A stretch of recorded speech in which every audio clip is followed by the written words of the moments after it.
Salomo anak Daud menjadi kuat dalam kedudukannya sebagai raja. Tuhan Allahnya menyertai dia dan menjadikan kekuasaannya luar biasa besarnya. Salomo memberi perintah kepada seluruh Israel, kepada kepala-kepala pasukan 1000 dan pasukan 100, kepada para hakim dan kepada semua pemimpin di seluruh Israel, yakni para kepala puak. Lalu pergilah Salomo bersama-sama dengan segenap jemaah itu ke bukit pengorbanan yang di Gibeon. Sebab disitulah kemah pertemuan Allah yang dibuat Musa, hamba Tuhan itu, di padang gurun. Tetapi Daud telah mengangkut tabut Allah dari Kiryat Yearim ke tempat yang disiapkannya bagi tabut itu, sebab ia telah memasang kemah untuk tabut itu di Yerusalem. Namun mezbah tembaga yang dibuat Bezaleel bin Uri bin Hur masih ada di sana di depan kemah suci Tuhan. Maka kesanalah Salomo dan jemaah itu meminta petunjuk Tuhan. Salomo mempersembahkan korban di sana di hadapan Tuhan di atas mezbah tembaga yang di depan kemah pertemuan itu. Ia mempersembahkan 1000 korban bakaran di atasnya. Pada malam itu juga Allah menampakkan diri kepada Salomo dan berfirman kepadanya, "Mintalah apa yang hendak kuberikan kepadamu." Berkatalah Salomo kepada Allah, "Engkaulah yang telah menunjukkan kasih setiamu yang besar kepada Daud ayahku, dan telah mengangkat aku menjadi raja menggantikan dia. Maka sekarang ya Tuhan Allah, tunjukkanlah keteguhan janjimu kepada Daud ayahku. Sebab engkaulah yang telah mengangkat aku menjadi raja atas suatu bangsa yang banyaknya seperti debu tanah. Berilah sekarang kepadaku hikmat dan pengertian, supaya aku dapat keluar dan masuk sebagai pemimpin bangsa ini. Sebab siapakah yang dapat menghakimi umatmu yang besar ini?" Berfirmanlah Allah kepada Salomo, "Oleh karena itu yang kau ingini dan engkau tidak meminta kekayaan, harta benda, kemuliaan, atau nyawa pembencimu, dan juga tidak meminta umur panjang, tetapi sebaliknya engkau meminta kebijaksanaan dan pengertian untuk dapat menghakimi umatku yang atasnya aku telah merajakan engkau,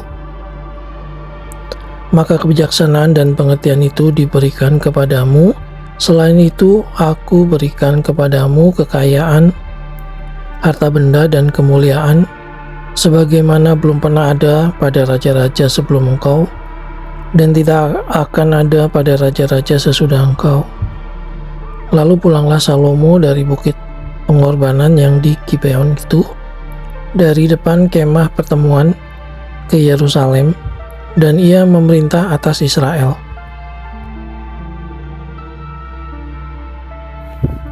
Salomo mengumpulkan juga kereta-kereta dan orang-orang berkuda, sehingga ia mempunyai 1400 kereta dan 12.000 orang berkuda, yang semuanya ditempatkan dalam kota-kota kereta dan dekat raja di Yerusalem.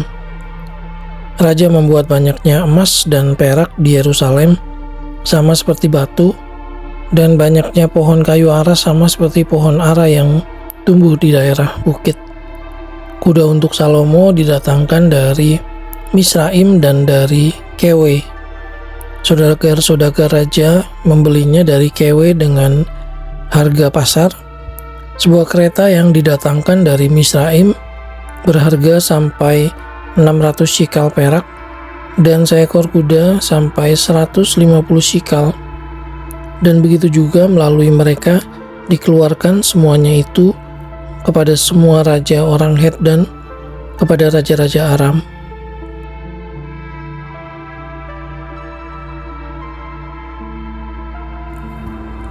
Salomo memerintahkan untuk mendirikan suatu rumah bagi nama Tuhan dan suatu istana kerajaan bagi dirinya sendiri. Dan Salomo mengerahkan 70.000 kuli, 80.000 tukang pahat di pegunungan, dan 3.600 mandor untuk mengawasi mereka itu. Lalu Salomo mengutus orang kepada Huram, raja negeri Tirus dengan pesan, "Perbuatlah terhadap aku seperti yang kau perbuat terhadap ayahku Daud, ketika engkau mengirim kayu aras kepadanya, sehingga ia dapat mendirikan baginya suatu istana untuk tinggal di situ. Ketahuilah, aku hendak mendirikan sebuah rumah bagi nama Tuhan Allahku untuk menguduskannya bagi dia, supaya di hadapannya dibakar ukupan dari wangi-wangian. Tetap diatur roti sajian dan dipersembahkan korban bakaran pada waktu pagi dan pada waktu petang, pada hari-hari Sabat dan bulan-bulan baru, dan pada perayaan-perayaan yang ditetapkan Tuhan Allah kami, sebab semuanya itu adalah kewajiban orang Israel untuk selama-lamanya. Dan rumah yang hendak kudirikan itu harus besar, sebab Allah kami lebih besar dari segala Allah. Tetapi siapa yang mampu mendirikan suatu rumah bagi dia, sedangkan langit, bahkan langit yang mengatasi segala langit pun tidak dapat memuat dia? Dan siapakah aku ini, sehingga aku hendak mendirikan suatu rumah bagi dia, kecuali sebagai tempat untuk membakar korban di hadapannya? Maka sekarang, kirimlah kepadaku seorang yang ahli mengerjakan emas, perak, tembaga, besi, kain ungu muda, kain kirmisi, kain ungu tua, dan yang juga pandai membuat ukiran, untuk membantu para ahli yang ada padaku di Yehuda dan di Yerusalem, yang telah ditunjuk ayahku Daud. Kirim juga kepadaku kayu aras, sanobar, dan cendana dari gunung Libanon, sebab aku tahu bahwa hamba-hambamu pandai menebang pohon dari Libanon. Dalam pada itu hamba-hambaku akan membantu hamba-hambamu untuk menyediakan bagiku sejumlah besar kayu, sebab rumah yang hendak kudirikan itu harus besar dan mentakjubkan. Dan untuk tukang-tukang yang menebang pohon, kuberikan gandum 20.000 kor, jelai 20.000 kor, anggur 20.000 bat, dan minyak 20.000 bat, sebagai bahan makanan bagi hamba-hambamu ini. Dan Huram raja negeri Tirus mengirim surat balasan kepada Salomo yang berbunyi, "Karena Tuhan mengasihi umatnya, ia telah mengangkat engkau menjadi raja atas mereka." Lalu Huram melanjutkan, "Terpujilah Tuhan Allah orang Israel, yang menjadikan langit dan bumi, karena ia telah memberikan kepada Raja Daud seorang anak yang bijaksana, penuh akal budi dan pengertian, yang akan mendirikan suatu rumah bagi Tuhan dan suatu istana kerajaan bagi dirinya sendiri. Maka sekarang aku mengirim seorang ahli yang penuh pengertian, yakni Huram Abi, anak seorang perempuan dari Bani Dan, sedang ayahnya orang Tirus. Ia pandai mengerjakan emas, perak, tembaga, besi, batu, kayu, kain ungu muda, kain ungu tua, lenan halus, dan kain kirmisi, dan juga pandai membuat segala jenis ukiran dan segala jenis rancangan yang ditugaskan kepadanya, dengan dibantu oleh ahli-ahlimu dan oleh ahli-ahli ayahmu, Tuanku Daud. Baiklah, sekarang Tuanku kirim kepada hamba-hamba Tuanku gandum dan jelai, minyak dan anggur yang telah Tuanku sebutkan itu, dan kami akan menebang kayu dari gunung Libanon sebanyak engkau perlukan, dan membawanya kepadamu dengan rakit-rakit melalui laut sampai ke Yafo, dan engkau dapat mengangkutnya ke Yerusalem." Lalu Salomo menghitung semua orang asing yang laki-laki yang ada di negeri Israel, sama seperti yang pernah dilakukan Daud ayahnya. Maka terdapatlah 153.600 orang, dan dari antara mereka 70.000 orang dijadikannya kuli, 80.000 orang tukang pahat di pegunungan, dan 3.600 orang mandur yang harus menyuruh orang-orang itu bekerja.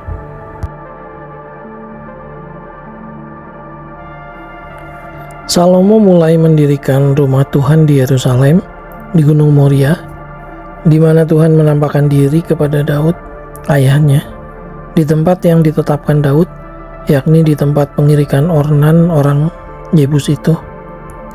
Ia mulai mendirikan rumah itu dalam bulan yang kedua pada tahun keempat pemerintahannya. Inilah ukuran dasar yang dipakai Salomo untuk mendirikan rumah Allah.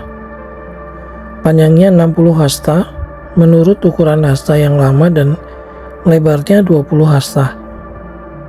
Balai di sebelah depan ruang besar rumah itu panjangnya 20 hasta menurut lebar rumah itu dan tingginya 120 hasta. Balai itu dilapisinya dari dalam dengan emas murni. Ruang besar dipapaninya dengan kayu sanobar. Kayu itu disaputnya dengan emas tua.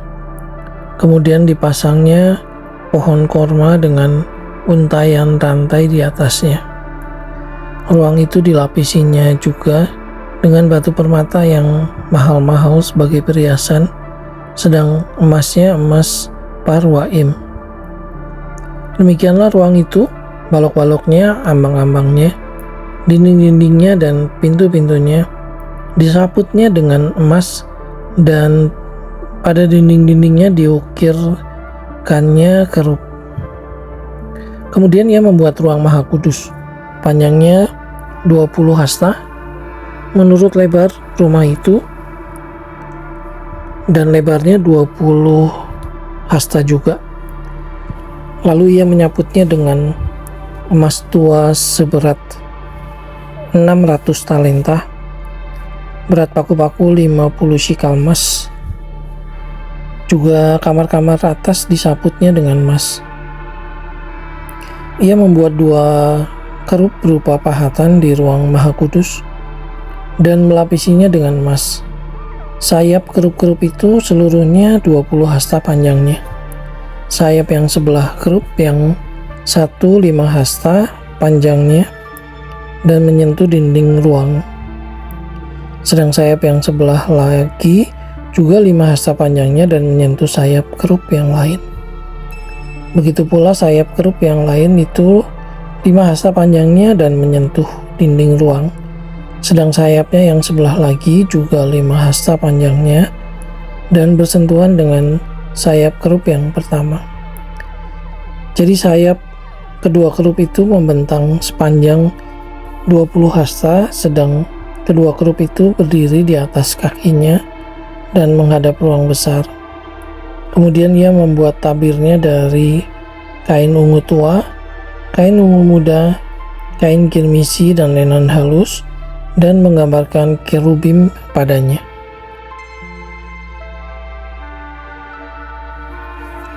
Di depan rumah itu dibuatnya 2 tiang yang tingginya 35 hasta dengan ganja di kepalanya, masing-masing setinggi 5 hasta.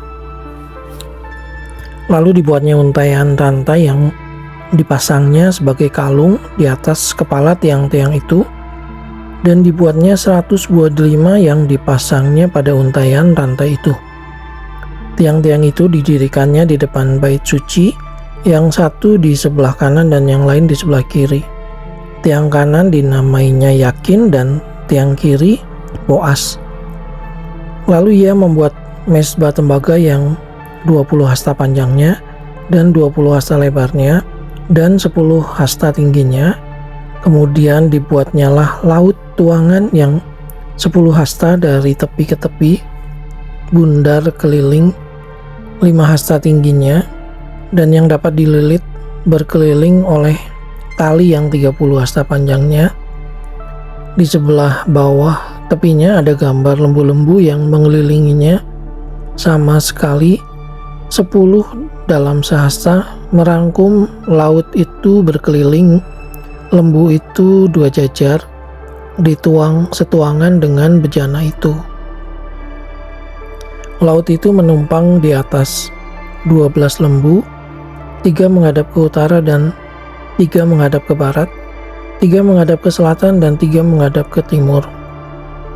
Laut itu menumpang di atasnya, sedang segala buntut lembu itu menuju ke dalam.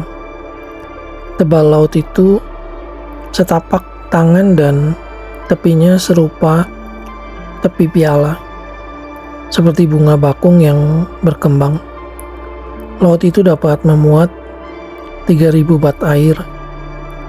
Lagi pula dibuatnya 10 bejana pembasuhan dan ditaruhnya 5 pada sisi kanan dan 5 pada sisi kiri sebagai tempat pembasuhan. Di situ orang membasuh apa yang diperlukan untuk korban bakaran, sedang laut itu adalah untuk para imam sebagai tempat membasuh. Ia membuat 10 kandil emas sesuai dengan rancangannya dan menaruhnya di dalam bait suci, 5 di sebelah kanan dan 5 di sebelah kiri. Selanjutnya ia membuat 10 meja dan menempatkannya di dalam bait suci, 5 di sebelah kanan dan 5 di sebelah kiri. Ia membuat pula 100 bokor penyiraman dari emas. Ia membuat juga pelataran para imam, halaman besar dan pintu-pintu halaman itu. Pintu-pintu itu dilapisinya dengan tembaga. Laut itu ditaruhnya pada sisi kanan arah tenggara, dan Huram membuat juga kuali-kuali, penyodok-penyodok, dan bokor-bokor penyiraman. Demikianlah Huram menyelesaikan pekerjaan yang harus dilakukannya bagi Raja Salomo di rumah Allah, yakni kedua tiang dengan kedua bulatan ganja di kepala tiang itu, kedua jala-jala yang menutup kedua bulatan ganja itu, ke-400 buah delima untuk kedua jala-jala itu, 2 jajar buah delima untuk 1 jala-jala, guna menutupi kedua bulatan ganja yang di atas tiang itu. Juga telah dibuatnya kereta-kereta penopang dan bejana-bejana pembasuhan yang di atas kereta-kereta itu, laut yang satu itu dan ke-12 lembu di bawahnya, kuali-kuali, penyodok-penyodok, garpu-garpu, dan segala perlengkapan lain yang dibuat Huram Abi bagi Raja Salomo untuk rumah Tuhan adalah dari tembaga upaman. Raja menuang semuanya itu di lembah Yordan di dalam tanah liat antara Sukot dan Sereda. Salomo membuat segala perlengkapan itu dalam jumlah yang amat besar sehingga berat tembaga itu tidaklah terhitung.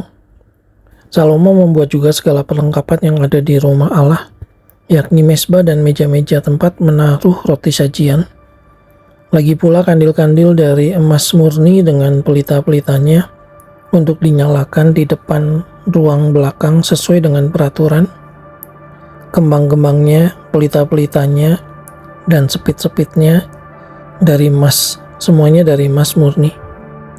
Pisau-pisaunya, pokor-pokor penyiramannya, cawan-cawannya, dan perbaraan-perbaraannya dari emas murni. Juga pintu masuk rumah itu dan pintu-pintu yang di sebelah dalam ke tempat Maha Kudus dan pintu-pintu ke ruang besar bait suci, semuanya dari emas. Maka selesailah segala pekerjaan yang dilakukan Salomo untuk rumah Tuhan itu. Kemudian Salomo memasukkan barang-barang kudus Daud, ayahnya, dan menaruh perak dan emas dan barang-barang itu dalam perbendaharaan rumah Allah